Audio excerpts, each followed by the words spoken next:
नमस्ते बच्चों, कैसे हैं आप सभी। चलिए पढ़ते हैं छठा पाठ मेरा अहोभाग्य। प्रस्तुत पाठ के लेखक है चंद्रगुप्त विद्यालंकार जी। इनका जन्म 1906 में हुआ। इनकी रचनाएं हैं संदेह, मेरा बचपन, न्याय की रात, मेरा मास्टर साहेब, चंद्रकला, पगली, 3 दिन, भय का राज्य, देव और मानव आदि। चंद्रगुप्त विद्यालंकार जी ने अपने साहित्य एवं पत्रकारिता के क्षेत्र में उल्लेखनीय कार्य किया है। प्रस्तुत पाठ में लेखक ने गुरुदेव रविंद्रनाथ ठाकुर जी से हुई भेंट संबंधित संस्मरण बताया है। चलिए क्या दिया यहाँ पर, नाम तुम्हारे, चित्र देखकर उचित सर्वनाम लिखो। सर्वनाम संज्ञा मालूम है ना बच्चों आपको। हाँ, तो जो शब्द संज्ञा के स्थान पर प्रयोग होते हैं उन्हें सर्वनाम कहते हैं। तो यहाँ पर कौन कौन से सर्वनाम दिए हैं, तू, मैं, वह, यह, क्या, जैसा वैसा, अपने, आप। तो यहाँ पर चित्र दिए हैं और इन चित्रों में हमें सर्वनामों का प्रयोग करना है। तो यहाँ पर चित्र दिया है, यहाँ पर कौन सा सर्वनाम इस्तेमाल करोगे, मैं। अच्छा, तो इसका वाक्य में प्रयोग करो। मैं अमित हूँ, मैं अमित हूँ। अच्छा, दूसरा, मैं आकाश हूँ। और मैं विनीत हूँ। अच्छा, तो यहाँ पर कौन सा सर्वनाम आएगा, मैं। चलो अब यहाँ पर देखें, दोनों भाई बहन हैं। हाँ, क्या कह रही है बहन, तू घर चल। तू, तो यहाँ पर कौन सा सर्वनाम आएगा, तू। यहाँ एक फूलदान है ना। तो यहाँ फूलदान, यह फूलदान है। तो यहाँ पर कौन सा सर्वनाम आएगा, यह। अभी यहाँ पर बीज बोया है और उसमें से हमें पौधा भी बाहर आया हुआ दिख रहा है। तो यहाँ पर क्या आएगा, बीज को अनुकूल परिस्थिति प्राप्त होने पर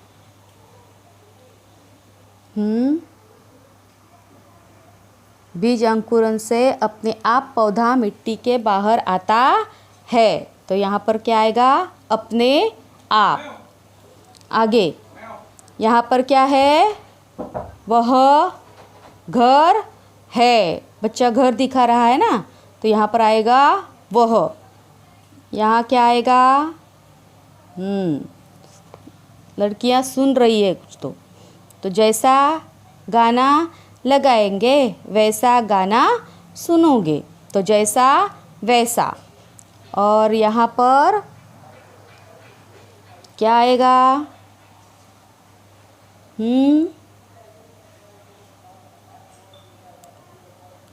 क्या कह रहे होंगे ये दोनों, तुम्हारा नाम क्या है ना। तो यहाँ पर क्या आएगा, कौन सा सर्वनाम आएगा, क्या। तो देखिए बच्चों, यहाँ क्या आएगा, मैं, यहाँ पर तू, यह, अपने आप, वह, जैसा वैसा, क्या। समझे।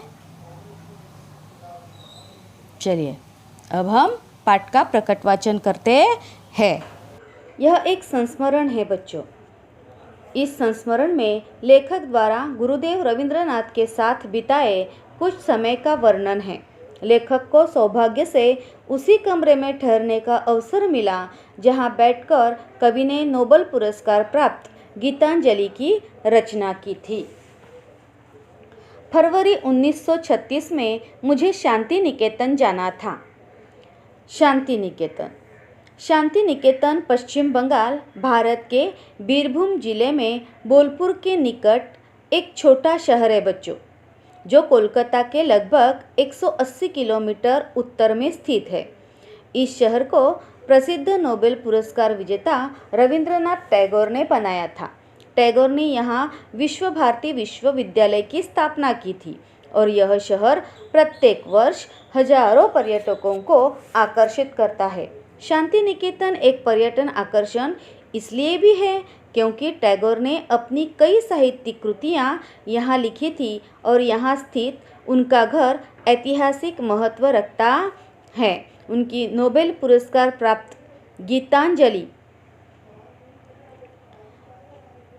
भी शांति निकेतन में ही लिखी गई थी और गीतांजलि से ही हमारा राष्ट्रगीत जो हम हर दिन गाते हैं जन गण मन लिया गया है।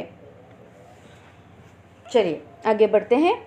फरवरी 1936 में मुझे शांति निकेतन जाना था। वहाँ एक साहित्यिक कार्यक्रम होने वाला था। मैं बहुत ही उल्लसित था क्योंकि उस कार्यक्रम की अध्यक्षता स्वयं गुरुदेव रविंद्रनाथ जी करने वाले थे। निश्चित दिन कोलकाता से हम बहुत सारे लोग शांति निकेतन के लिए रवाना हुए। लगभग 1 दर्जन हिंदी वालों का यह दल शांति निकेतन के सुंदर अतिथि भवन में ठहराया गया। यह अतिथि भवन अशोक वृक्षों के सघन उपवन के बीचों बीच बनाया गया था। बहुत ही सुंदर, बड़ी और अच्छी इमारत थी वह। जैसा सोचा था वैसा ही पाया। ऊपर की मंजिल के एक कमरे में हमें ठहराया गया। कमरे के बाहर एक विस्तृत बरामदा था। बरामदे में खड़े होकर अगर बाहर देखा जाए तो सामने ही सघन बकुल वृक्ष दिखाई देते थे। दूसरे दिन प्रातःकाल ही हमें बताया गया कि गुरुदेव का स्वास्थ्य ठीक नहीं है, अतः कार्यक्रम की बैठक में वे नहीं आ पाएंगे। मैं बहुत निराश हो गया। तथापि हमें जब यह मालूम पड़ा कि उनके डॉक्टर ने हम लोगों को केवल 15 मिनटों का समय दिया है, जिसमें गुरुदेव के दर्शन तथा उनके साथ संक्षिप्त वार्तालाप भी हो सकता है, तब हमारी खुशी का ठिकाना न रहा। हम बेसब्री से उस क्षण का इंतजार करने लगे। माध्याह्न के बाद गुरुदेव की भेंट हुई। करीब 4 बजे होंगे।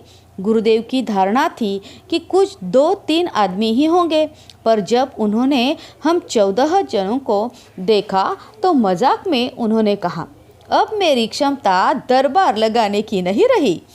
इस मकान में जगह की भी कमी है। फिर हम सबको गुरुदेव से परिचय कराया गया। बाद में वार्तालाप शुरू हुआ। चर्चा के दौरान गुरुदेव ने कहा, अब से 50 बरस पहले जब मैंने कहानियाँ लिखना शुरू किया था तो इस क्षेत्र में एकाध ही आदमी था। मेरी प्रारंभिक कहानियों में ग्रामीण जीवन के संसर्ग का ही वर्णन है। उसके पहले इस तरह की कोई चीज़ बांग्ला भाषा में नहीं थी। मेरी कहानियों में ग्रामीण जनता की मनोवृत्ति के दर्शन होते थे। उन कहानियों में कुछ ऐसी चीज़ है जो संसार के किसी भी देश के आदमी को भा सकती है, क्योंकि मनुष्य स्वभाव तो दुनिया में हर जगह एक सा ही है। गुरुदेव कुछ समय के लिए रुके, तभी अपने आप मेरे मुंह से निकल पड़ा, गुरुदेव, आपके मन में काबुली वाला इस कहानी का विचार कैसे आया? यह लोकप्रिय कहानी देश के सभी भाषाओं के सभी बच्चों को बहुत ही प्यारी लगती है, गुरुदेव बोले। वह कहानी कल्पना की सृष्टि है। एक काबुली वाला था। वह हमारे यहाँ आता था और हम सब उससे बहुत परिचित हो गए थे। मैंने सोचा उसकी भी एक छोटी लड़की होगी और जिसकी वह याद किया करता होगा। इसी तरह वार्तालाप होता रहा। हम सबके लिए यह एक मानसिक खाद्य था। आश्चर्य की बात यह कि 15 मिनट के बजाय 40 मिनट हो चुके थे। अब गुरुदेव उठे, चल पड़े। जाते जाते उन्होंने कहा, जब मैं ऐसे किसी वार्तालाप के लिए कम समय देता हूँ, तब मेरी वह बात सचमुच ठीक न मानिएगा, क्योंकि मुझे स्वयं लोगों से बातचीत करने में आनंद आता है। हम सब ने गुरुदेव को धन्यवाद दिया और विदा ली। मैं अतिथि गृह के मेरे कमरे में वापस आया। गुरुदेव के साथ हुए वार्तालाप से मुझे एक असाधारण उल्लास की अनुभूति हो रही थी, पर जब मुझे पता चला कि जिस कमरे में मुझे ठहराया गया था उसी कमरे में स्वयं गुरुदेव काफ़ी समय तक रह चुके थे, तब तो मेरी खुशियों का ठिकाना न रहा। ओहो, मुझे तो यह भी बताया गया कि गुरुदेव ने गीतांजलि का अधिकांश भाग इसी कमरे के बरामदे में बैठकर लिखा था। मैं सचमुच भाव विभोर हो उठा। क्या यह सच है?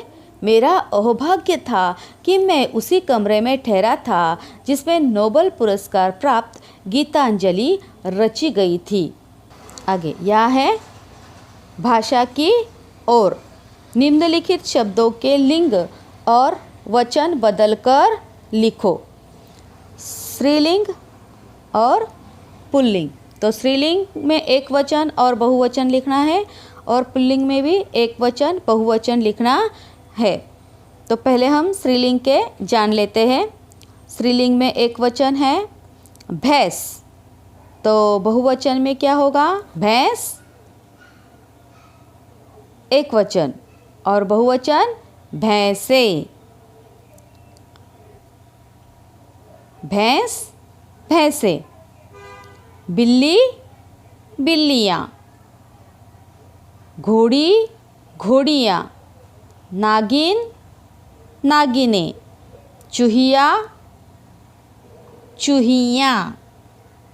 अब पुल्लिंग देखते हैं।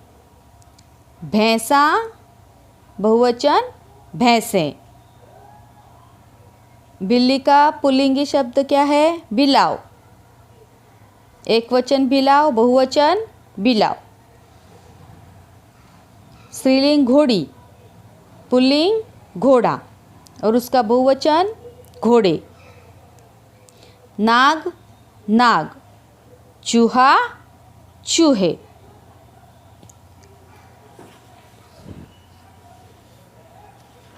तो लिंग और वचन बदलकर लिखना है।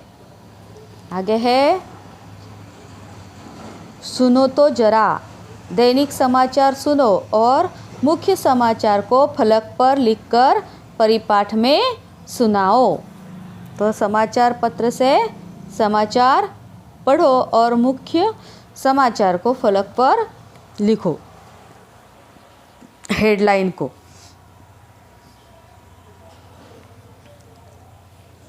बताओ तो सही। अपने मनपसंद व्यक्ति का साक्षात्कार लेने हेतु कोई 5 प्रश्न बनाकर बताओ। तो कैसे प्रश्न बनाओगे? बोलो। मनपसंद व्यक्ति का साक्षात्कार लेने हेतु कोई 5 प्रश्न बताओ, बनाओ। जैसे आपकी कौन कौन सी रुचियां हैं? आप खाली समय होता है तब क्या करते हैं? आपकी ऐसी कौन सी इच्छा है जो पूरी नहीं हो पाई? क्या आपके बचपन में आपको सज़ा भुगतनी पड़ी? आपका मनपसंद व्यक्ति कौन है? इस तरह से। आगे है वाचन जगत से। संत तुकाराम के अभंग पढ़ो और गाओ। तो संत तुकाराम के अभंग पढ़ो और गाओ। आगे है मेरी कलम से अपने परिवार से संबंधित कोई संस्मरण लिखो। जैसे यहाँ पर चंद्रगुप्त विद्यालंकार जी ने अपनी गुरुदेव टैगोर जी से हुई भेंट का संस्मरण लिखा है, वैसे तुम अपने परिवार से संबंधित कोई संस्मरण लिखो। आगे एक वाक्य में उत्तर लिखो। साहित्यिक कार्यक्रम कहाँ होने वाला था? बताओ, साहित्यिक कार्यक्रम कहाँ होने वाला था? हाँ, साहित्यिक कार्यक्रम शांति निकेतन में होने वाला था। शाबाश। आगे, गुरुदेव की कहानियों में किसकी मनोवृत्ति के दर्शन होते थे? हाँ, गुरुदेव की कहानियों में किसकी मनोवृत्ति के दर्शन होते थे? गुरुदेव की कहानियों में ग्रामीण जनता की मनोवृत्ति के दर्शन होते थे। एकदम सही। आगे, संस्मरण में किस कहानी का उल्लेख किया गया है? संस्मरण में काबुलीवाला कहानी का उल्लेख किया गया है। शाबाश। लेखक आनंद विभोर क्यों हुए? हाँ, लेखक आनंद विभोर क्यों हुए? लेखक ने जब यह जाना कि जिस कमरे में उन्हें ठहराया गया है वहीं बैठकर गुरुदेव ने अपनी गीतांजलि का अधिकांश भाग लिखा था तो वे आनंद विभोर हो गए। अब समानार्थी शब्द बताओ। संसार, जगत, खुशी, प्रसन्नता, क्षमता, शक्ति, आश्चर्य, अचरज, असाधारण, अजीब, आनंद, हर्ष, दल, समूह, उपवन, उद्यान। शाबाश। विरुद्धार्थी शब्द बताओ। ऊपर, नीचे, एक, अनेक, यहाँ, वहाँ, ग्रामीण, शहरी, बाहर, अंदर, बच्चा, बूढ़ा। अभी सही या गलत बताओ। गुरुदेव की प्रारंभिक कहानियाँ ग्रामीण जीवन की है। यह कथन सही है या गलत? सही। बहुत अच्छे। काबुलीवाला गुरुदेव के घर आता था। सही। गीतांजलि को ज्ञानपीठ पुरस्कार मिला था। गलत। तो कौन सा पुरस्कार मिला था? नोबेल पुरस्कार। सही। गुरुदेव ने लेखकों के दल से 40 मिनट तक बातें की। सही। शांति निकेतन का अतिथि भवन बकुल वृक्षों के बीच बना था। गलत। बहुत अच्छे।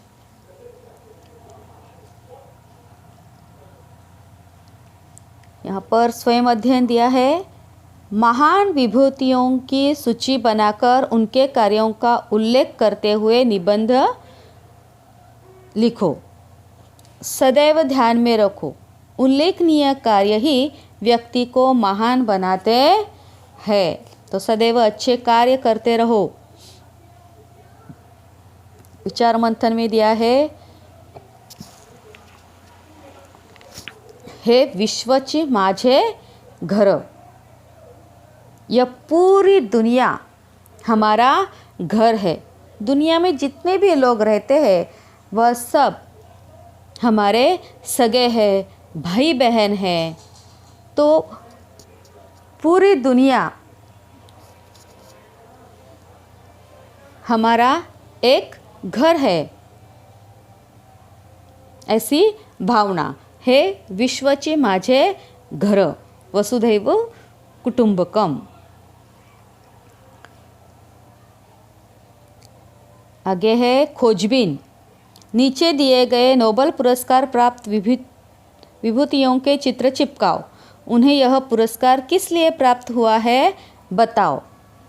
तो यहाँ पर है पहले गुरुदेव रविंद्रनाथ टैगोर, फिर है sir Chandrashekhar Venkata Raman, doctor Hargobind Khorana, Mother Teresa, Subrahmanyan Chandrasekhar, Amartya Kumar Sen, Venkatraman Ramakrishnan और कैलाश सत्यार्थी।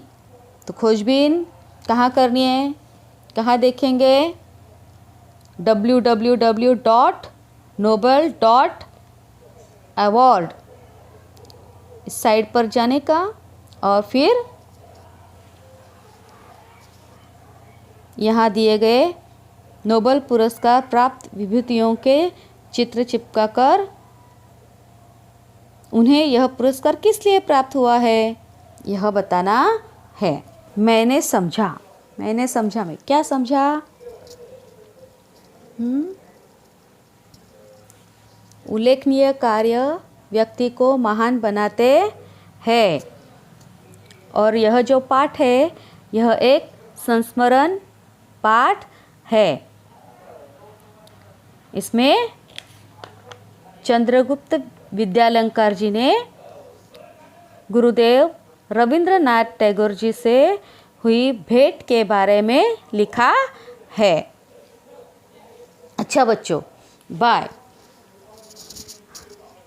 तब तक के लिए खुश रहो, स्वस्थ रहो और सुरक्षित रहो। फिर मिलेंगे अगले वीडियो में।